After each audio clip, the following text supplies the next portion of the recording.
Bonjour, bonjour. Salut Florine. Bonjour, bonjour à tous. Salut Florine. Bon webinar aujourd'hui, premier webinar de la rentrée. On va parler de data migration aujourd'hui. Un sujet sur le CRM et notamment sur la réussite de la migration des données vers un nouveau CRM ou vers un autre CRM. Donc il y a un sujet qui est pas des plus sexy, hein, Florine. C'est un sujet qui est quand même assez complexe. Et puis on s'est dit que ça serait intéressant aujourd'hui de dédier un webinaire à cette thématique-là, qui est une thématique que nous, on traite beaucoup chez des gens qui ont déjà des CRM existants et qui se disent, bon, bah tiens, on va changer. Et puis aussi toute une partie de population qui n'a pas de CRM, ça existe encore, hein. Donc des gens qui n'ont pas de CRM, qui mettent un CRM en place pour peut-être la première fois, ou qui ont un vieux CRM qui est presque pas utilisé, c'est comme s'ils en avaient pas.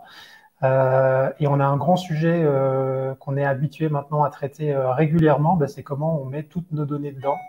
Et on va voir que c'est finalement pas si simple que ça, surtout quand on a des business qui sont un petit peu compliqués. Et on va essayer de vous parler de tout ça aujourd'hui. Rapidement sur Marketing, pour tous ceux qui ne nous connaissent pas, qui ne sont pas habitués à nos prises de parole ici, on existe depuis bientôt une dizaine d'années, on est une quarantaine de personnes. On a accompagné à peu près 300 clients sur les sujets de la digitalisation du marketing et des ventes. Et puis, on a une approche assez globale qui est l'approche Rebelle, qui est un framework qu'on a créé. On va faire du consulting, on va faire de l'intégration, on va faire du métier d'agence et puis on va former nos clients sur tous ces outils-là et toutes ces méthodos. On a vraiment une habitude de rendre les gens le plus autonomes possible. Les technologies aussi qu'on sélectionne sont de plus en plus friendly. On parle low code, no code et je pense que le CRM ne fait pas exception à tout ça. Et donc on a vocation du coup en faisant toutes ces actions et ces missions de vous rendre le plus autonome possible pour atteindre vos objectifs de croissance. Ce qui va nous intéresser pas mal aujourd'hui, c'est plutôt les sujets du coup d'intégration CRM. Et pour cela, je suis aujourd'hui avec Florine, tu veux dire un mot? Ouais, du coup, Florine, je suis consultante senior depuis globalement 2 ans chez Markentive et je suis certifiée HubSpot, mais également Salesforce Marketing Cloud sur ces sujets. Et j'ai pris la casquette assez récemment de lead CRM, Sales et Services chez nous. Donc, je Bon, porte bah, cette expertise. super. Bah, tu vas pouvoir nous raconter de manière très opérationnelle et très concrète, globalement, comment on traite ces sujets de data migration Exactement. et de migration de données, parce que c'est plus compliqué que ça en a l'air, en tout cas, moi, je trouve, et qu'il y a plein de configurations possibles, et c'est pas toujours la même chose qu'on fait. Donc, on va essayer de voir ça ensemble. Alors, pour donner un petit peu de direction, hein, et de cadre à tout ce qu'on va faire, aujourd'hui sur ce webinaire, on va parler quand même des éléments de préparation. Donc ça, c'est quand même quelque chose qu'on doit maîtriser. Qu'est-ce qu'il faut regarder, de où est-ce qu'on part, et comment on se prépare finalement bien à ce projet de data migration qui est en soi un vrai projet. On va aborder des options. Alors parfois, on va importer des fichiers, parfois on va utiliser des technologies. On va essayer de vous parler un peu de ça. Et puis on va vous donner quelques bonnes pratiques pour surtout des erreurs à éviter, parce qu'il y a des erreurs que nous on a remarquées chez certains de nos clients ou des gens qui ont essayé de faire eux-mêmes et qui ont peut-être pas eu la bonne approche, et de voir comment vous pouvez éviter ces erreurs-là. Et puis aussi de vous donner quelques éléments de projection sur le sujet de la data quality, hein. Bien importer de la donnée, c'est aussi faire en sorte que derrière, on ait de la donnée qualitative. Donc ça a plusieurs impacts, hein. Il y a un impact évidemment de pouvoir avoir la bonne segmentation, la bonne attribution et de pouvoir déclencher des actions ciblées, personnalisées, efficaces. Puis un enjeu de reporting, et ça souvent ça intéresse le management, hein, de savoir où est-ce qu'on en est du business, combien on va faire ce mois-ci, combien on va faire l'année prochaine, où est-ce qu'on en est de notre performance, comment je peux améliorer les choses. Un monstre, tout ça, ça en revient à la data quality. Et donc, on va parler aussi un petit peu adoption à la fin, parce que bien apporter la donnée, c'est juste un point de départ. Après, il faut aussi savoir la faire vivre et faire en sorte que ça fonctionne bien. Alors, comment se préparer? Les étapes importantes quand on change de CRM, Florine, est-ce que tu peux nous redonner un peu le contexte et de où est-ce qu'on part? Ouais, du coup, c'est un peu les questions à se poser quand on sait qu'on va avoir affaire à un projet de migration. Et la première chose, c'est effectivement de regarder ce qu'on a, hein, le CRM source et le CRM cible. Et en fonction des différentes technos, il y aura pas mal de possibilités. Ensuite, regardez les objets. Donc, c'est-à-dire, est-ce que vous voulez importer des contacts, des entreprises, peut-être les deals de vos commerciaux, un système de tickets. Donc, ça, c'est des choses qu'il faut cadrer. Et les utilisateurs, comment ils vont être recréés dans le nouveau CRM? Est-ce qu'il faut mettre une authentification unique SSO en place? Voilà, c'est ce genre de questions. En termes d'activité aussi, donc c'est tout ce qui est les emails que les commerciaux loguent dans les fiches, les tâches, les appels. Est-ce que ça, c'est quelque chose que vous souhaitez migrer ou pas? Donc voilà, il faut voir ce sujet-là. Il faut considérer le volume. Donc, par exemple, est-ce qu'il y a besoin de tout importer? Est-ce qu'il ne faut pas se focaliser sur les 3 dernières années? Quel est l'historique en fait à prendre en compte? Et enfin, le retraitement. Donc là, on peut parler de doublons, par exemple, de données. Quelle est la qualité de votre donnée? Est-ce que, par exemple, il y a des champs qui sont plus utilisés et qu'il faudrait supprimer et pas intégrer? Le format aussi, on va parler format. Par exemple, numéro de téléphone, date. Bon, voilà, tout ça, c'est des questions qu'il faut se poser. Donc l'enjeu finalement ici d'avoir un état des lieux un peu amont avant ce projet-là de migration pour pas finalement juste se dire bah, on prend tout et on transfère tout. C'est souvent un peu plus complexe que ça et 9 fois sur 10 on a quand même beaucoup de données obsolètes, hein, des users qui sont plus actifs, des réattributions à faire et puis on le verra tout à l'heure mais il y a aussi généralement des changements entre le système parce que l'outil est potentiellement différent et parce que potentiellement c'est aussi l'occasion de recadrer un certain nombre de choses. Et si du coup, un planning type des migrations de données que tu as été amené à faire, tu peux nous présenter un peu cette approche? Oui, en fait, souvent, voilà, il y a un nouveau projet de CRM, un changement. Donc là, c'est plus une idée de timeline hein, sur un mois avec les grandes étapes. Et ce qu'on voulait aussi faire passer comme message, c'est que c'est le moment peut-être de vérifier que le CRM, il répond bien, le paramétrage du CRM répond bien aux besoins métiers. Donc peut-être revoir aussi un peu le cadrage stratégique de votre CRM pour vérifier que voilà, ça favorisera aussi la bonne adoption des utilisateurs sur le nouveau CRM. C'est là typiquement de se rappeler qu'est-ce qu'on parle quand on parle de use case et de spécification, c'est finalement est-ce qu'on a le bon nombre de pipelines, est-ce que globalement les propriétés qu'on utilise sont adaptées, est-ce que les pick lists, donc les choix dans les menus déroulants des différents objets sont porteurs de sens? Est-ce qu'on arrive globalement, est-ce que finalement l'utilisation de l'outil aujourd'hui elle est optimale et est-ce que finalement s'il y a des champs à supprimer, des valeurs à rajouter, des champs à faire évoluer, c'est aussi le moment de se poser ces bonnes questions-là pour pas reproduire peut-être des erreurs de segmentation, de paramétrage. Oui, et puis on fait souvent ça avec nos clients hein, dans différents ateliers, avec les parties prenantes qui utilisent du coup à terme le CRM pour voir un peu leur cas d'usage. Donc, c'est-à-dire, qu'est-ce qu'ils font en termes de prospection, qu'est-ce qu'ils font au quotidien en fait. Et puis comme ça, on est sûr que l'outil correspondra à l'usage du coup qu'ils doivent en faire. Une fois qu'on a fait cette partie cadrage, on a plus une partie opérationnelle sur l'audit en tant que tel de la donnée.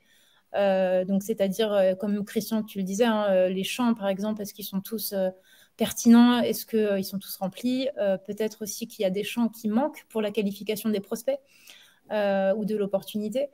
Et ensuite, une fois qu'on a fait ça, du coup, on va peut-être supprimer des choses qu'il ne faut pas réimporter et puis reformatage. Donc, c'est ce qu'on disait hein, sur le format des dates, des numéros de téléphone. Donc, voilà. Tout ça, une fois qu'on a vu ça, on peut orchestrer du coup cette migration de données. On passe toujours par une phase de test, puis de go live. Et point important, peut-être tips ici, c'est la formation des utilisateurs. Ce que vous pouvez faire, il faut vraiment la prendre en compte hein, et essayer de faire une migration des données pour que les utilisateurs retrouvent leurs données. Et ça peut aider en fait à l'adoption hein, du nouveau CRM. Ouais, je pense que c'est assez fondamental parce qu'après former une équipe, idéalement, c'est que toutes leurs données soient chargées. Si on les forme sur un CRM vide ou sur un CRM qui est un petit peu bancal, ça va créer pas mal de frustration. Potentiellement, ils voudront retourner sur l'ancien système, ils voudront utiliser un autre système à côté. Et là, c'est le début des problèmes.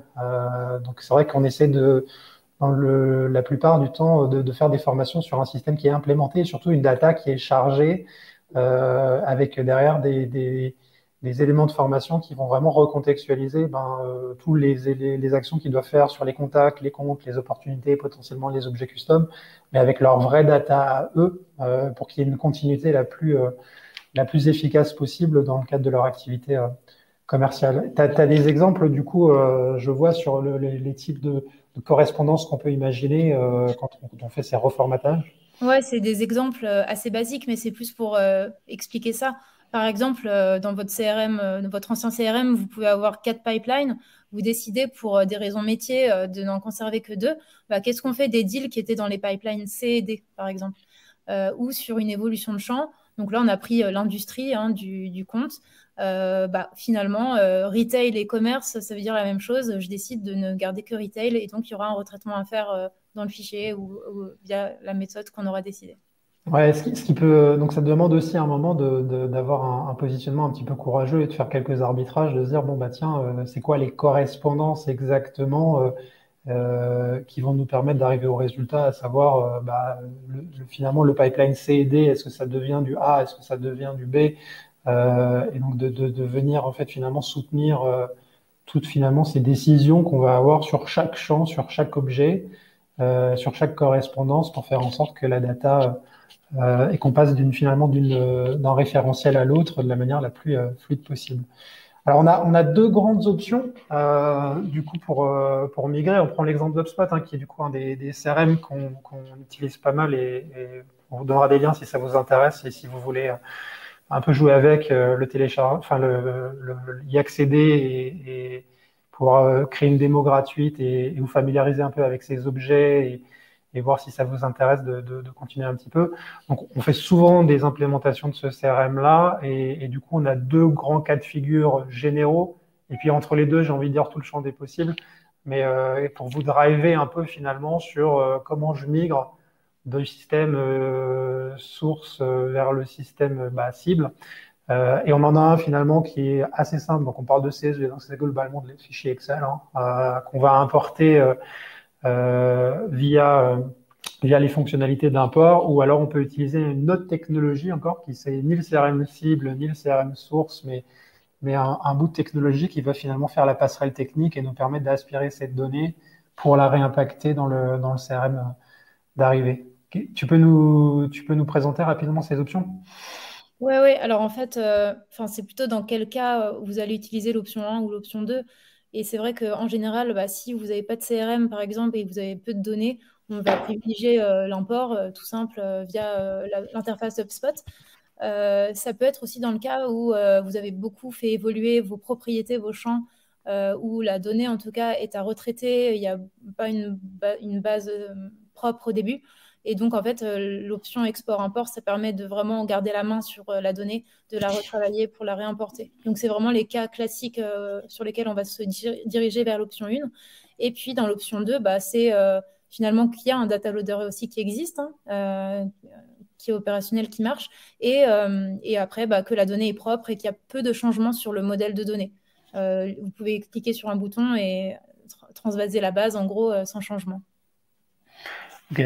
Et du coup, bon, on a dit que, en fait, si on va dans le détail, c'est un peu plus complexe que ça encore, parce que ça va dépendre finalement aussi de la disponibilité de, comme tu le disais, des connecteurs, du transfert de données, de la migration aussi des activités. T'as illustré quelques scénarios ici pour montrer que c'est pas si binaire que ça, et que finalement, même si le data loader existe, bah derrière, on va peut-être quand même faire du CSV parce qu'il y a tellement de retraitement, ou alors on va utiliser le data loader et transférer tel quel, et puis retraiter a posteriori dans le CRM. Ça va dépendre aussi de qu'est-ce qu'on peut demander aux sales, de combien ils sont, de combien on a d'objets. Ça nous est aussi arrivé de faire finalement des CRM où le data loader existe, mais finalement la data il y en a tellement peu en volume que bon bah, globalement un CSV et elle est tellement peu riche ou tellement peu quali que globalement faire un CSV et repartir de là, c'est peut-être la meilleure solution.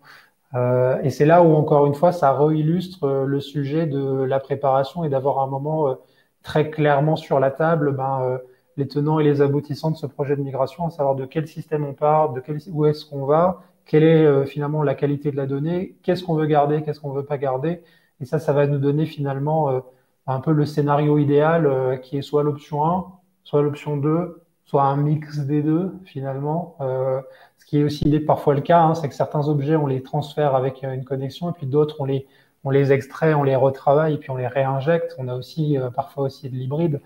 Mais ça vous donne une idée de finalement notre quotidien chez nous et comment on avance sur ces thématiques-là. Tu veux du coup repréciser un petit peu cette partie sur l'option 1? Bah, en fait, l'idée, c'est ouais, en effet de rentrer un peu dans chacune des options et de vous présenter les étapes pour quand vous choisissez ces options, les bonnes pratiques aussi qu'on a identifiées et avoir un focus plus approfondi sur les inconvénients et les avantages. Donc, en effet, enfin, la première des choses, quand on part sur un export-import, c'est de scoper en fait les besoins de migration. Donc, on l'a dit, auditer la donnée, voir s'il y a des champs à supprimer, faire un nettoyage. On supprime les champs qui sont pas à migrer, tout simplement, et on fait une campagne de qualification auprès des sales pour qui retravaillent voilà, leurs données avant de migrer. Puis après, on fait tout simplement un export. Hein. On exporte via par exemple un Salesforce, un Pipedrive. On fait l'export et on va retraiter la donnée dans directement le fichier. Puis on réimporte. Donc, c'est un peu les étapes classiques. Sachant que, en fonction aussi du contexte de l'entreprise, peut arriver qu'on demande aux sales, ça dépend quelle est la capacité qu'on peut avoir à demander des choses aux sales. C'est pas toujours évident dans les entreprises parce qu'ils n'ont pas le temps, parce que globalement, ils sont pas hyper partie prenante du projet. On peut aussi choisir de leur faire finalement un peu retoquer la donnée in situ après la formation au CRM. Ça dépend à quel point ils sont aussi à l'aise en termes d'habitude Internet et informatique en général, parce que il y en a certains, même utiliser Excel, parfois c'est un peu compliqué. Ils ont du mal aussi à se coordonner, à être réactifs sur ça. Donc on peut aussi imaginer demain leur demander de faire de la ressaisie ou de la correction de données directement dans le CRM et profiter de la formation aussi pour les resensibiliser aux enjeux généraux du projet et faire en sorte que ça fonctionne bien. Après, c'était quelques petites bonnes pratiques en fait qu'on voulait partager pour que ce soit fluide hein, lors du process. Préparer des templates d'import, ça peut vachement aider. Donc, en général, c'est comme ça que ça se présente. Hein. On a un onglet par objet et une colonne par champ. Et donc, comme ça, on cadre ce qu'on veut importer parce que des fois, dans le CRM source et le cible, c'est pas les mêmes noms de champs. Donc, on peut vite s'y perdre. Là, au moins, on a toutes les infos. Et puis, on copie-colle la donnée avant de réimporter.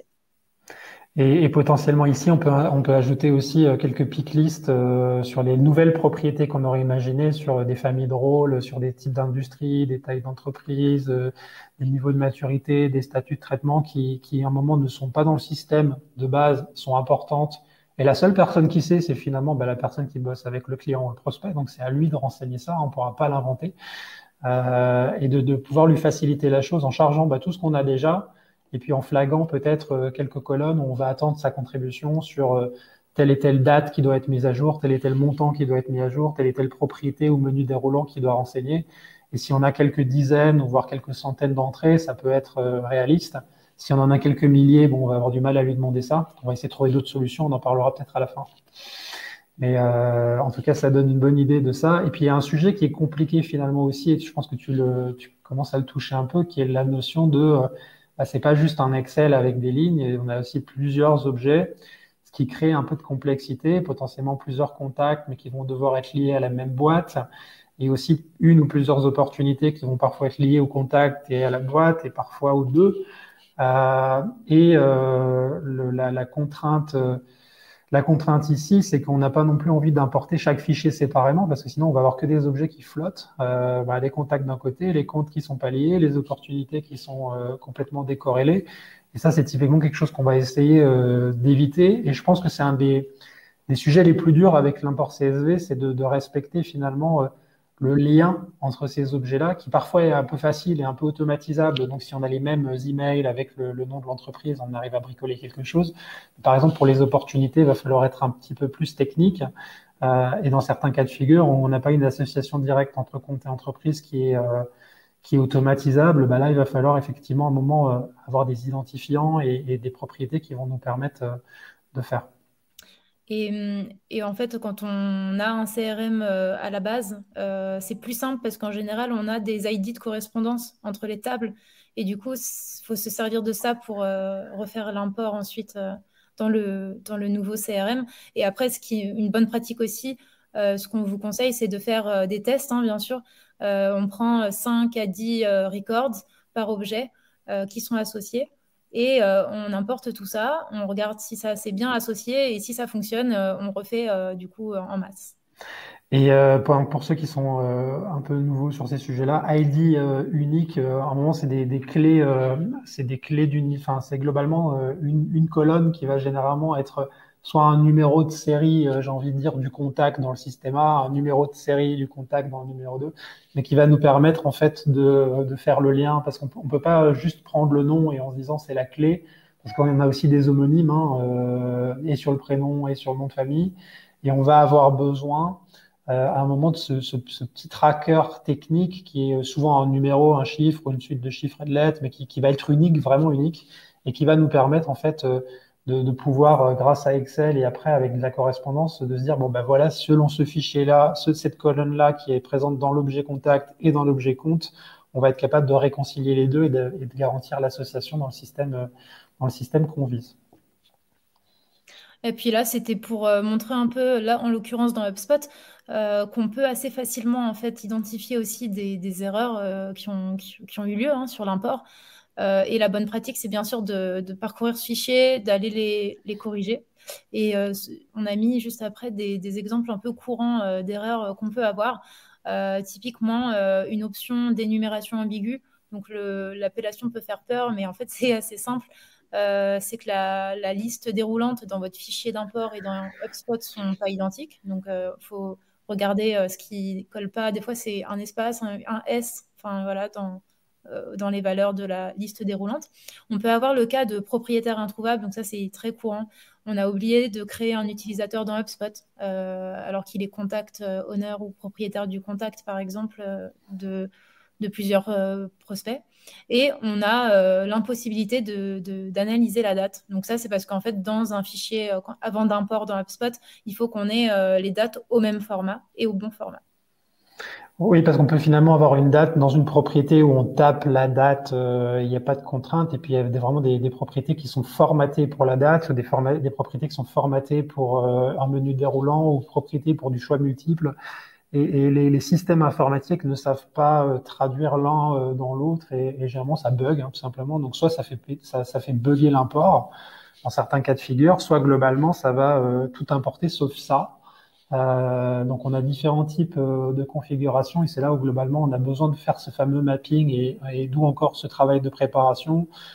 Qu'est-ce qu'on a comme variable, comme champ, et de s'assurer qu'au moment où on va vouloir importer, on ait une concordance finalement du type de champ, field type, ils appellent ça parfois, et qui va nous permettre de s'assurer qu'on transfère pas qu'on mélange pas les choux et les carottes, même si de loin ça a l'air d'être la même chose. Le paramétrage technique de ce champ-là est quelque chose d'important. Après, c'était quelques petits exemples pour vous illustrer l'interface si vous ne connaissez pas. Donc, c'est assez simple, hein, l'interface d'import HubSpot. C'est tout simplement choisir le fichier qu'on souhaite importer, et après, on a un mapping des champs. Donc, c'est globalement très facile comme solution à utiliser. On n'a pas besoin d'être technique, et via le travail dans le fichier, on est sûr de garder la main sur les données. Les inconvénients qu'on peut lister ici, c'est que en fonction du retraitement nécessaire, ça peut prendre du temps, donc il faut l'anticiper de votre côté en interne. Et on n'a pas la possibilité d'importer tout ce qui est activité avec cette interface. Les activités, donc c'est les emails, les notes, les appels, donc finalement tout ce qui se passe sur les objets, qui n'est pas vraiment un objet, hein, c'est une info encore qui est rattachée à plusieurs objets, mais elle qui passe pas par cette interface d'import. Donc soit effectivement on se dit j'en ai pas besoin, c'est pas à jour, de toute façon c'est pas quali, soit on passe vers une solution de type plutôt API ou data loader qui va nous permettre de récupérer ces champs d'activities. C'est ça, Florent? Exact. Ok, option 2. Option 2, là, on fait intervenir du coup le data loader. Donc, la data loader, c'est un mot compliqué, hein, c'est un bout de techno. Généralement, c'est soit du SaaS, on l'utilise soit de manière continue, soit plutôt en one-shot, et qui va nous permettre globalement de porter cette idée d'association automatiquement, et de finalement, ça va nous permettre de faire les rails entre le système A et le système B, et sans contrainte technique, hein. Donc, globalement, on appuie sur un bouton, tout ce qui est contact va dans le contact, tout ce qui est compte va dans le compte, tout ce qui est opportunité va dans l'opportunité, etc., etc. Mais là, on n'a pas ni l'avantage ni l'inconvénient, ça dépend de quel côté on se place, de pouvoir faire du retraitement manuel. Donc, s'il y en a beaucoup à faire, on est un peu plus contraint, quoi. Comment ça se passe? Dans tous les cas, on conseille de revoir le fonctionnement du CRM, bien vérifier que les besoins sont adressés et que le paramétrage du CRM est OK pour l'ensemble des équipes. Une fois qu'on a audité la donnée et qu'on a pareil, c'est un peu les mêmes étapes hein, que l'option 1 par l'export-import. On a supprimé les données.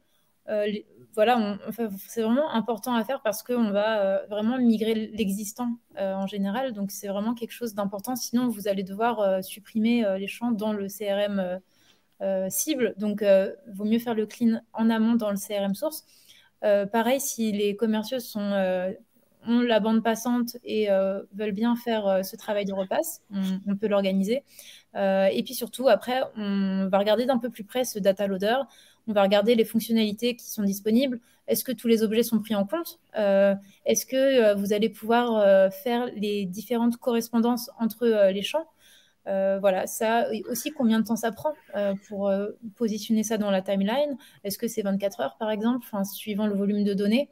Et ça peut avoir un coût, donc tout ça, il faut le regarder assez en amont avant de procéder à l'import du coup via cette connexion native.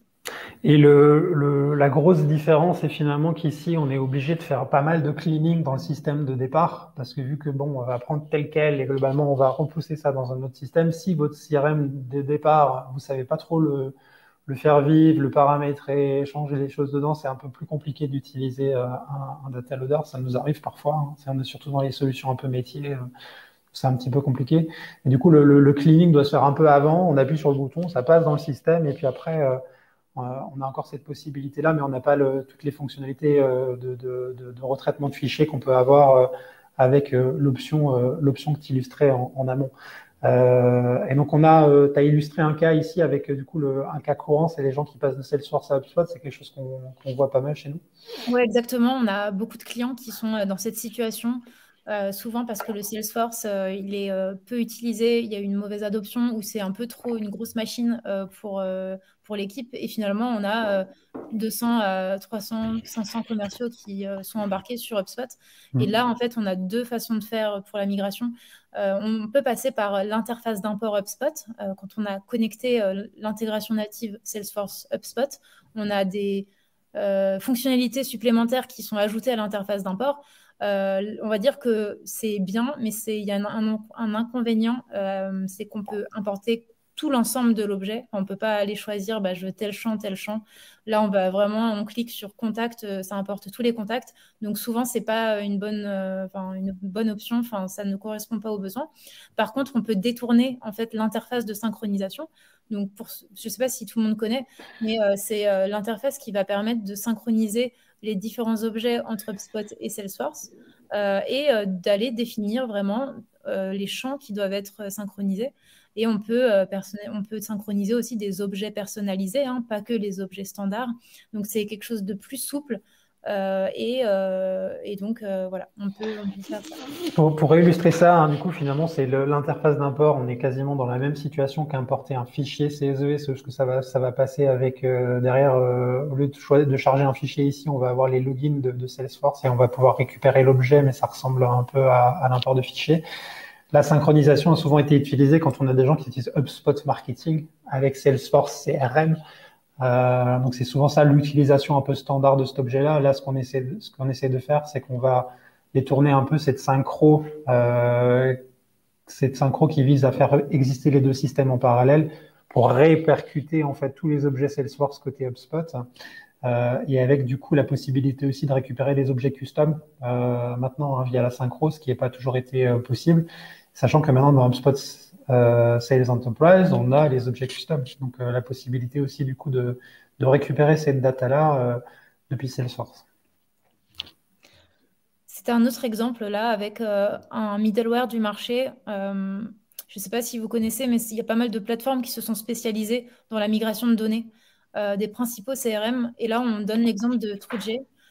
qui permet du coup, un peu de la même manière, hein, de ce qu'on a vu précédemment, de choisir son CRM source, son CRM cible, et d'avoir une bonne granularité dans les champs qu'on veut mapper, qu'on veut importer, et aussi un peu plus fin, de manière un peu plus fine, de choisir au sein d'un même champ quelles sont les valeurs qu'on va faire correspondre. Donc c'est assez puissant. Bon, l'inconvénient, c'est que le coût est élevé, hein, alors que dans d'autres solutions, ce sera gratuit. Qui a un coût qui globalement, après, je pense à remettre en lumière et dans son contexte aussi, c'est quelques milliers de dollars hein, généralement pour un import. Si derrière c'est plusieurs jours hommes, etc., pour faire des connexions, API, rapatrier les activités, etc., etc., ça peut être une bonne alternative du coup de pouvoir utiliser en partie, ou en tout cas sur une des parties de migration, un outil comme TrueJ ou équivalent. Il y en a plusieurs, hein. Nous, c'est celui-là qu'on utilise de temps en temps et c'est celui-là qu'on va proposer après les travaux j'ai envie de dire, d'état des lieux, d'audit de la donnée. On va se dire, bon, bah, TrueJ est une bonne alternative et on va pousser cet arbitrage-là avec potentiellement du retraitement avant, du retraitement après, du cadrage. Et puis, à un moment, l'outil, il a beau être efficace, il va pas faire les arbitrages à votre place. À un moment, si vous lui dites, on a A et B d'un côté, de l'autre côté, on a A, B, C, il va falloir lui expliquer comment vous voulez traiter et quelle partie de B va devenir du C, quelle partie de A va devenir du C. Et ça, l'outil peut pas l'inventer. Donc, à un moment, il y a quand même de l'administration et du travail à faire par-dessus pour supporter ces fameux arbitrages.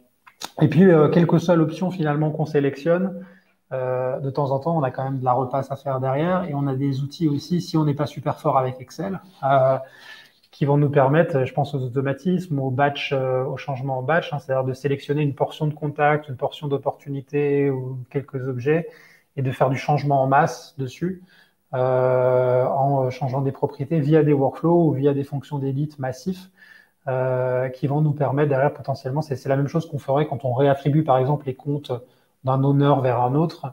Peut-être qu'on va vouloir changer une propriété ou faire correspondre une propriété dans le nouveau CRM grâce à ces systèmes d'édition en batch. Nous, on essaie d'être le plus clean possible, donc on essaie de faire un maximum de choses en avant, soit via des fichiers, soit dans le système source, parce que ça sera toujours ça de prix. Mais si jamais vous n'avez pas le temps ou l'organisation qui vous permet de le porter, on peut toujours faire ce retraitement a posteriori. Et on a aussi Hub Opération. Donc on a Hub Sales, Hub Marketing, mais on a aussi Hub Opération qui est un outil qui va nous permettre de faire un petit peu de data quality avec un peu d'intelligence dessus, hein, de reformater par exemple des numéros de téléphone, de reformater des emails, de mettre tous les noms, les prénoms avec les bonnes majuscules et le respect de la casse, etc. Donc on va être capable du coup d'utiliser aussi ça pour avoir une data la plus propre possible et qui va nous permettre par exemple d'utiliser des fonctionnalités type le déclenchement d'appels téléphoniques directement depuis le CRM, ce genre de choses-là, c'est des choses qu'on va pouvoir être capable de faire parce que les numéros seront bien formatés et que on aura utilisé l'outil qui nous permet de gagner un peu de temps là-dessus. Les erreurs à pas commettre. Alors, on va essayer de sortir de là deux, trois bonnes pratiques en rappel. Du coup, on en a déjà parlé, hein, mais la data en doublon, et souvent on a le cas sur les comptes. En fait, c'est peut-être aussi le moment de vous poser la question, est-ce qu'il faut que je mette une structure en place, mère-fille, filiale? Il y a un clean à faire, souvent c'est sur les comptes, hein, le travail. Parce qu'après, sur les contacts, on a l'email. Et donc, on a une gestion facilitée hein, lorsqu'on importe dans HubSpot avec le dédoublonnage des emails, mais ce n'est pas le cas sur le compte. Et parfois, on a aussi des systèmes qui autorisent le double email en système source. Hein, donc ça, c'est aussi un peu problématique. HubSpot ne l'autorise pas, donc c'est un avantage général parce que ça évite d'avoir deux fois le même contact dans la base. Mais quand on a un système source qui le permet, HubSpot bug un peu, il ne sait pas lequel prendre en fait. Hein. Donc une fois, il va le traiter de manière aléatoire souvent, et puis on a un des deux records, donc un des deux contacts qui est un peu perdu. Donc là, il y a aussi un travail à faire sur les duplicates pour faire attention à ça et puis de ne pas se retrouver avec 10 fois le compte total et un peu de data partout parce que on l'avait historiquement pas forcément bien mappé dans la stratégie et dans la préparation du projet. Ensuite, on en a déjà pas mal parlé, hein, mais de ne pas importer une data qui est incomplète. en faisant un peu la campagne de quel est mon taux de remplissage des champs et en demandant, si possible, en interne, une qualification avant d'importer. Et puis, vouloir tout importer versus ce qui compte vraiment, il faut vraiment se poser sur la pertinence de l'import des données. Encore une fois ici, travail de préparation sur globalement quel est concrètement l'état de la data. Si on demande à un sales qu'est-ce que tu veux emporter, il va dire tout. Sauf que quand on regarde un peu, ben, il y a plein de choses obsolètes, il y a plein de choses qui sont pas non plus archi nécessaires, pas adaptées. Souvent aussi, il loguait pas énormément l'activité. Si on change de CRM, généralement, c'est pas pour rien, hein. C'est qu'on avait un problème de data, un problème d'adoption et un problème d'adéquation. Donc très souvent aussi, ça met en lumière des problèmes de data et donc à un moment, parfois ne pas importer quelque chose plutôt que d'importer quelque chose qui est obsolète, c'est parfois aussi la meilleure solution. Ouais, après, ne pas vérifier le format de la donnée, ça c'est enfin, c'est des autres erreurs qu'on voit souvent, hein. Donc on en a pas mal parlé déjà. Ce qu'on n'a pas dit, c'est d'essayer de mettre en place le plus souvent des menus déroulants sur des champs qu'on voit souvent au format texte, donc le pays, la civilité, la fonction professionnelle, le secteur d'activité. Et ça, c'est plus pour le marketing, hein, pour qu'il puisse bien requêter en base et faire sa segmentation pour les campagnes marketing. Et finalement, parce que ouais, quand on va être sur des propriétés texte, donc tapées au kilomètre, hein, on a toujours les effets de traduction, les effets de faute d'orthographe, les abréviations, les similarités, ce qui fait que ben, si demain on veut faire une campagne commerciale sur tel et tel type de fonction, dans tel et tel type de langue, sur tel et tel secteur d'activité, bah, si c'est juste tapé à la main, bah, c'est pas suffisamment segmentant, différenciant pour qu'on puisse actionner la data et puis on va le payer aussi d'un point de vue reporting par la suite. Et bon, du coup, les autres erreurs courantes, ça va être de pas ou peu informer du changement en interne, de pas faire de formation. Du coup, ça découle sur une utilisation des deux CRM. Les sales n'arrêtent pas d'utiliser l'ancien. Donc là, effectivement, on revient sur les sujets d'adoption en général. Hein, c'est que les managers aussi soient hyper sponsors du nouveau CRM, du nouveau projet, de la nouvelle manière de faire. Si eux commencent à demander des exports Excel, du retraitement extérieur, des reporting à gauche, des reporting à droite, un peu à l'ancienne, bah, ça va dégrader l'utilisation du CRM. Et dégrader l'utilisation du CRM, ça veut dire dégrader la data quality.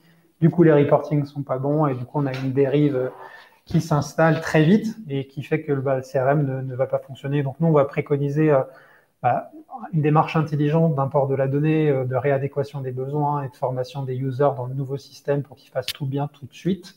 Et avec une approche un peu Big Bang, hein, qui est de se dire, bon, bah, ancien système, c'est terminé, et limite de leur couper les accès parce qu'ils vont avoir tendance à y retourner. Et si on a bien importé notre donnée, ils sont pas censés y retourner. Donc, c'est généralement en se disant on importe un peu et comme ça ils iront encore voir un peu dans l'ancien CRM ce qui se passe. Le problème de ça, c'est qu'ils vont pas double saisir et vous allez avoir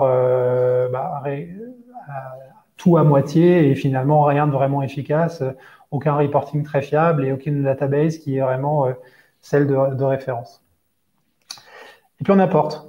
Ouais, c'est ça. Et donc là, on n'oublie pas l'état des lieux, très important pour voir si la volumétrie correspond, si les objets sont bien associés et si on a bien les bonnes valeurs dans les bons champs. Et de valider ça, ouais, effectivement, avec les parties prenantes du projet CRM, hein, donc de se dire bon bah tiens, on va faire un peu un audit parce que si on se retrouve en formation et que tiens non, c'est pas mes contacts, voir si en plus il y a des données de contacts qui sont obsolètes, on va du coup aussi pénaliser l'adoption. Donc plus la data qu'ils vont avoir, qui les concerne, est bien apportée, bien attachée à eux et la plus actionnable possible et que ça demande le moins de travail chez eux. C'est des facteurs d'adoption qui sont hyper forts et généralement super appréciés par la suite. On termine sur 2-3 bonnes pratiques de data quality, donc parce qu'en fait tout ce qu'on fait là, hein, c'est aussi pour ça. Donc data quality, tu as quelques conseils pour les gens qui nous écoutent? Bah, on en a beaucoup parlé, mais c'est vérifier la bonne adéquation entre le paramétrage du CRM et les besoins métiers. Parce que du coup, voilà, ça va être aussi de vérifier qu'on a un bon usage. c'est-à-dire est-ce que tous les users du CRM sont formés? Est-ce qu'ils ont les mêmes pratiques? Est-ce qu'il y a une même uniformité dans l'usage du CRM? Et qu'est-ce que je mets en place aussi pour favoriser l'adoption? Donc, c'est tous ces sujets-là. Et aussi, c'est d'avoir les bonnes intégrations. Parce qu'on a des études qui montrent que 30% des data business peuvent devenir obsolètes ou inexactes au bout d'un an, parce que changement de poste, changement de société, mauvais numéro de téléphone. Et donc, du coup, on a des intégrations comme, je ne vais pas toutes les citer, mais Drop Contact, une des plus connues, qui permettent d'enrichir la donnée, de rechercher, par exemple, des emails pro sur la base d'un nom de société, d'un nom et d'un prénom, qui est capable de faire du nettoyage, de l'enrichissement par exemple, de propriétés d'entreprise, comme le secteur d'activité, le code NAF, le sirène, etc. Donc, ça permet de soutenir les commerciaux dans l'entretien de la donnée. Et donc, si au final, on a un CRM qui est bien paramétré, qui est bien utilisé par les équipes, qui est soutenu par des intégrations qui permettent de cleaner la data, et ben, ça veut dire que les reportings derrière ils sont corrects, que vous pouvez faire des réunions autour de ces reportings, et que du coup, on a il y a un bon fonctionnement entre l'outil et l'usage métier. Et là, c'était plus un exemple de vous avez un problème de data quality. Qu'est-ce que vous pouvez faire dans le CRM dans un premier temps? C'est faire des dashboards qui vont vous permettre de voir où sont les problèmes, quelles sont les propriétés qui sont mal renseignées. Est-ce qu'il y a des objets qui ne sont pas associés alors qu'ils devraient l'être? Et donc, c'est via ces reportings, en utilisant typiquement les filtres par propriétaire, équipe. Chaque personne, en fait, c'est un outil d'aide pour la correction de ces manquements, en tout cas dans le CRM. C'est ce qu'on dit aussi en termes de paramétrage, c'est que généralement du reporting, on a du reporting productivité sur les appels, les emails, est-ce que tout le monde bosse? Et puis on a du reporting perf sur combien de business, combien de deals, combien de pipeline, etc. On a aussi du reporting finalement data quality adoption. Je trouve qu'il est très critique, surtout sur les premières semaines de déploiement, parce que c'est là que globalement les mauvais réflexes ou les mauvaises habitudes peuvent se prendre, et c'est intéressant de les corriger vite. Potentiellement d'incentiver aussi un peu les gens sur leur data quality. Il y a différentes approches là-dessus. Moi, j'ai vu des choses qui marchaient, j'ai vu des choses qui marchaient pas. Mais en tout cas, c'est un vrai sujet d'entreprise. La data est un capital qui nous permet demain de faire des vraies actions sales, des vraies actions marketing. On parle souvent de marketing ici, mais c'est aussi de pouvoir faire un ciblage, une attribution, une stratégie et de pouvoir comprendre avec quel type de client on arrive à bien closer, avec quel type de client il faut qu'on progresse, les petites boîtes, les grandes boîtes, tel secteur, tel type de poste. Si tout ça, c'est pas formalisé, c'est pas segmenté, c'est pas mis à jour, derrière, vous passez à côté de beaucoup d'arbitrage qui aurait pu vous faire gagner du temps et gagner beaucoup de performances par la suite. Donc, on est un peu maniaque, nous, sur ça et on vous encourage aussi à suivre cette data parce que finalement la mise en place d'un nouveau CRM, c'est un bon momentum pour repartir du bon pied d'un point de vue data parce que on a remis en phase les besoins, on a recliné les choses de manière plus ou moins automatique, globale, et on réengage tout le monde sur l'utilisation de son interface pour que tout se passe bien. Et puis on a aussi finalement des petits outils qui nous permettent d'automatiser des tâches. Donc typiquement, tu crées un contact, tu oublies de mettre son job, on te laisse 2-3 jours pour le faire. Si au bout de 3 jours tu l'as pas fait, on t'envoie une tâche. Tiens, oublie pas de renseigner le job. Et derrière, ça veut dire qu'on a des tâches de data quality finalement qui peuvent aussi être mises en place dans le CRM pour un petit peu baliser le fait et puis donner aux users la capacité à bien faire. Et puis comme on disait, évidemment, des sujets marketing qui vont être très vite liés, et pour ceux qui utilisent HubSpot notamment, toute la database bien segmentée va nous permettre de personnaliser nos campagnes, de personnaliser aussi les jetons de personnalisation potentiellement dans les emails, et de mesurer la performance par type de lead, de scorer aussi, on n'en a pas beaucoup parlé, mais c'est vrai que le score va aussi pouvoir être légèrement très dépendant de toutes ces propriétés-là. Si on les a pas, on peut pas scorer dessus. Donc il y a plein d'enjeux marketing et sales et du coup on vous a mis ici quelques résumés, en tout cas quelques points importants sur les grandes étapes de ces projets. Donc toujours bien se préparer et prendre un arbitrage sur les différents objets, qu'est-ce qu'on garde pas, est-ce qu'on va faire du fichier, est-ce qu'on va utiliser plutôt une technologie, bien planifier les choses et aussi, je pense, anticiper le côté, j'ai envie de dire, organisationnel et change que ça implique si on va demander des choses aux sales avant, après, pendant la migration, mais leur donner le temps. Hein. C'est si on a déjà planifié la formation lundi, qu'on est jeudi et qu'on leur envoie un Excel ce soir, ça va être compliqué d'avoir de l'adoption, on va créer de la friction. Prenons 2, 3 semaines, prenons un mois, histoire de bien gérer ce projet-là. Mais de la même titre qu'on va bien déployer un ERP ou qu'on va faire un site internet en prenant du temps pour faire des beaux designs, une bonne intégration, on a besoin de la même chose en termes de data quality, hein, c'est de savoir qu'est-ce qu'on veut faire, de prioriser les choses, de prendre des bons arbitrages sur les choses. Donc ça demande un moment, un peu de temps au début. Ça demande quand même de créer de la gouvernance et d'avoir une vraie approche projet. Mais les bénéfices à la clé sont énormes, en fait, de pouvoir avoir des tableaux de bord sur tout, qui sont à jour, d'engager les gens, de les manager autour de la data. Et puis derrière, on rappelle, hein, on ne peut améliorer que ce qu'on mesure. Et à un moment, une donnée qui permet de mesurer, c'est une donnée qui est propre. Donc, voilà ce qu'on voulait vous dire, en gros, sur la migration du CRM, le transfert vers un nouveau CRM, la mise en place pour la première fois d'un CRM, c'est finalement un peu plus compliqué que ce qu'on a l'impression de voir de loin, et c'est tout aussi important que la formation des users et tous les investissements que vous allez faire avec vos équipes sales. Donc, au-delà du fait que c'est pas le sujet le plus fun, c'est un sujet super important. Merci Florine, en tout cas, pour ton temps et tes insights sur le sujet. S'il y en a un que ça intéresse, vous pouvez essayer la plateforme. Si vous avez des questions pour moi ou Florine, vous pouvez nous toucher sur les réseaux. Il n'y a pas ce sera avec plaisir. Et puis vous rapprochez de nous si vous avez ces thématiques-là. On sera content de vous aider à les traiter. Et puis nous reste à vous souhaiter un bon appétit. Et puis à bientôt pour du coup un prochain webinar. Je te dis à plus, Florine. Ouais, merci beaucoup. À À plus. bientôt. Merci Nicolas, à bientôt.